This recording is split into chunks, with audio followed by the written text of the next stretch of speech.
విశాఖ ఆరిలోవలో పట్టపగలు జరిగిన మహిళా హత్య కేసు నగరాన్ని వణికించిన ఆ దారుణం.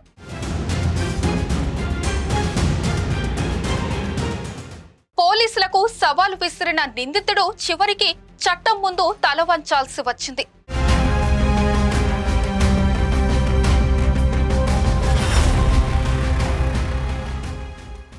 మహిళను అమానుషంగా హత్య చేసి విలువైన నగదు దోచుకుని సీసీ కెమెరాలకు కూడా చిక్కకుండా మాస్క్ వేసుకుని తెలివిగా తప్పించుకున్నానని భావించిన నిందితుడి ఆటకు పులి స్టాప్ పెట్టారు పోలీసులు.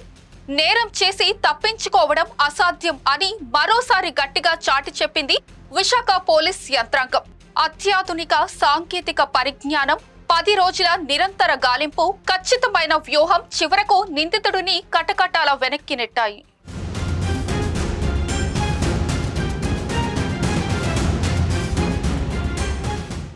ఈ నెల 11న ఆరిలోవలో కాపు లక్ష్మి అనే మహిళను దారుణంగా హత్య చేసి పరారైన నిందితుడు పోలీసులకు సవాల్ విసిరినట్టే ప్రవర్తించాడు. కానీ సిపి శంకబ్రత బాగ్జీ ఆదేశాలతో ద్వారకా క్రైమ్ సిఐ చక్రధర్ నేతృత్వంలోని ప్రత్యేక బృందాలు రంగంలోకి దిగాయి. ప్రతి సీసీ ఫుటేజ్, ప్రతి అనుమానాస్పద కదలిక, ప్రతి కాల్ డేటా, ప్రతి చిన్న ఆధారం, ఏ ఒక్క క్లూ వదలకుండా వెంబడించిన పోలీసులు చివరికి పక్కా సమాచారంతో నిందితుడిని అదుపులోకి తీసుకున్నారు.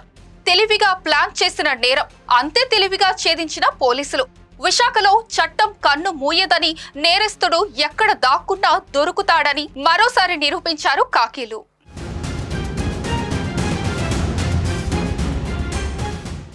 ఆరిలోవ మధ్యాహ్నం వేళ జనాలు తమ పనుల్లో బిజీగా ఉన్న సమయం. అదే సమయంలో ఓ ఇంట్లో నిశ్శబ్దంగా రక్త చరిత్ర రాసుకుంది. దోపిడీలా కనిపించిన హత్య, కానీ వెనుక దాగి ఉన్నది 15 ఏళ్ల పరిచయం, నమ్మక ద్రోహం, డబ్బు కోసం ప్రాణం తీసిన క్రూరత్వం.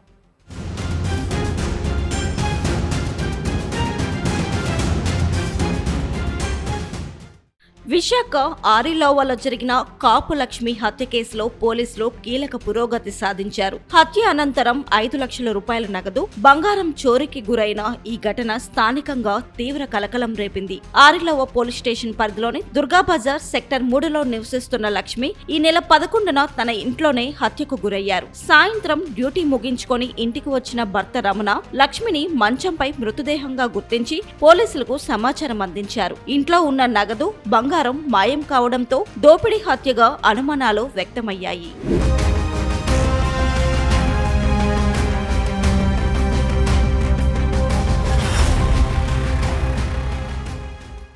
విచారణలో భాగంగా పోలీసులు ఇంటి పరిసర ప్రాంతాల సీసీ ఫుటేజీలను పరిశీలించారు. ఉదయం 10:30 గంటల సమయంలో మాస్క్ ధరించిన ఓ వ్యక్తి ఇంట్లోకి ప్రవేశించి మధ్యాహ్నం 12:30 గంటల వరకు బయటకు వచ్చిన దృశ్యాలు రికార్డయ్యాయి. దాదాపు 2 గంటల పాటు ఇంట్లో గడిపినట్లు గుర్తించారు. అయితే విచారణలో బొబ్బిలి ప్రాంతానికి చెందిన వజ్రపు శివలింగేశ్వరరావు అలియాస్ బాబు శివను నిందితుడిగా గుర్తించారు. నిందితుడికి మృతురాలితో పాత పరిచయం ఉన్నట్లు పోలీసులు తెలిపారు. సుమారు 15 సంవత్సరాల క్రితం ఫోన్ ద్వారా పరిచయం ఏర్పడినట్లు సమాచారం. నిందితుడు బెట్టింగ్లకు అలవాటు పడి ఆర్థిక ఇబ్బందుల్లో ఉన్నట్లు విచారణలో వెల్లడైంది. డబ్బు వ్యవహారాల నేపథ్యంలో ఇద్దరి మధ్య తలెత్తిన వివాదమే హత్యకు దారితీసిందని పోలీసులు తెలిపారు. హత్య అనంతరం నిందితుడు ధన్బాద్ కాశీ, ఢిల్లీ, రాయగడ వెళ్లాడు. ప్రత్యేక బృందాలు అతని కదలికలను సాంకేతిక ఆధారాలతో ట్రాక్ చేశారు. చివరకు 22వ తేదీన రాత్రి విశాఖ రైల్వే స్టేషన్ నుంచి తమిళనాడు వెళ్తున్న సమయంలో పట్టుకోవడం జరిగింది.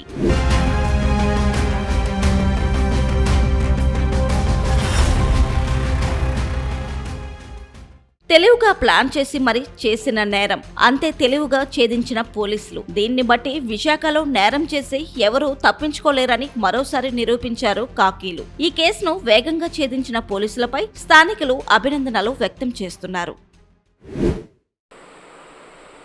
నేను చేసిన అప్పులకు కానీ, నేను చేసిన తప్పులకు కానీ నా పిల్లలకి, మా ఇంట్లో వాళ్ళకి, నా కుటుంబానికి ఏ సంబంధం లేదు. ఇది నేను చేసుకున్నది. వాళ్ళకి నేను ఎవ్వరికి ఏం చెప్పలేదు. నేను చేసిన అప్పులకు కానీ దీనికి ఎటువంటి సంబంధం వాళ్ళకి లేదు. వాళ్ళనైతే ఎవరు ఇబ్బంది గురి చేయొద్దు. నాతో ఎక్కడ తీరని అయిపోయేది. మిమ్మల్ని మోసం చేసినందుకు క్షమించండి. నేను లేకపోయినా కూడా వాళ్ళు ఏం చేయలేరు. వాళ్ళైతే ఎవరు ఇబ్బందికి గురి చేయొద్దు, ఇంతవరకు నేను కోరుకుంటున్నాను. ఎవరు కూడా వాళ్ళు ఏం అనొద్దు ప్లీజ్, దయచేసి. ఇది నేను నా చేసుకున్న తప్పు, వాళ్ళు ఎవరు ఏం అనొద్దు దయచేసి. మీరు ఏం చెప్తారు?